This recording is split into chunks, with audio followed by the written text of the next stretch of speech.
It is a big deal having this court named after Jerome Kersey for a number of reasons. I don't know if we have enough tape.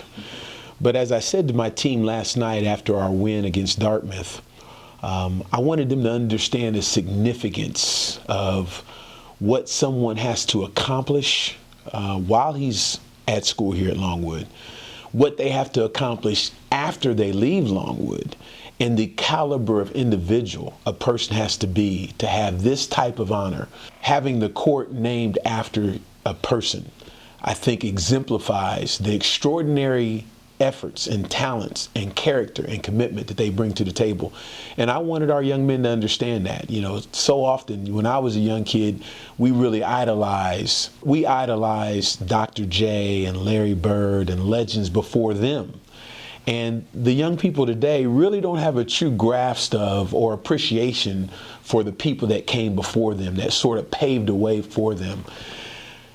And I used Monday night after the game, and I'm gonna use today, tomorrow, all the way up until Saturday to really make sure they understand the significance of history being made here.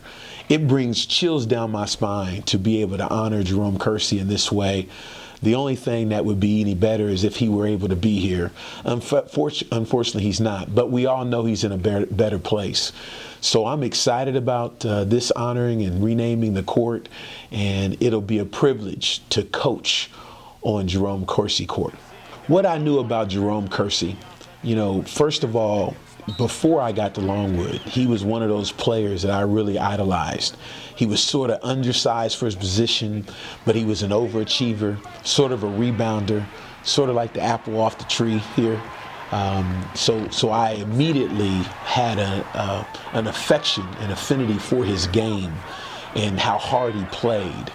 And then upon coming to Longwood University, he is obviously the most recognizable student athlete from particularly the arena that I live in, and that's college basketball that this university has to offer.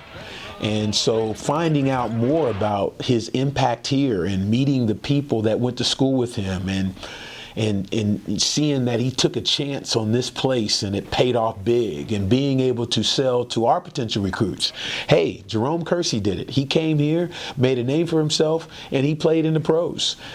But I think my affinity has grown maybe in the last year, meeting people that have really knew him inside and out, his testimony at Portland, what he did for homeless people.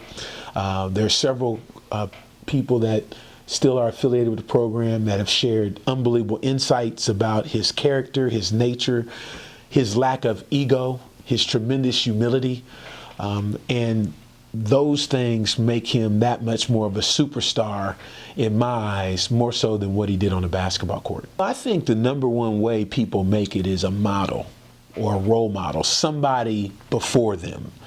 And for our players and for us as coaches, as we're recruiting them, whether we like it or not, the number one thing players want to hear is, can they go to the NBA?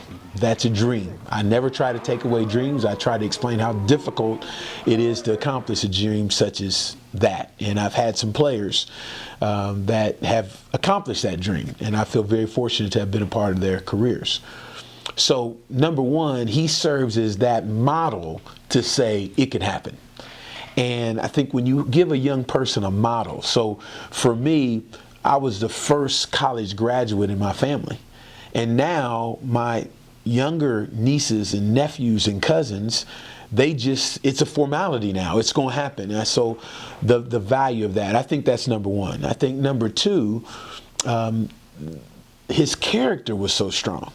His image was so positive that it serves as the perfect role model. As you know, in sports, a lot of these players don't want to be role models, and a lot of their track records say they shouldn't be. But he brings that to the table for us, and I think that's what makes him special and significant for our program even today.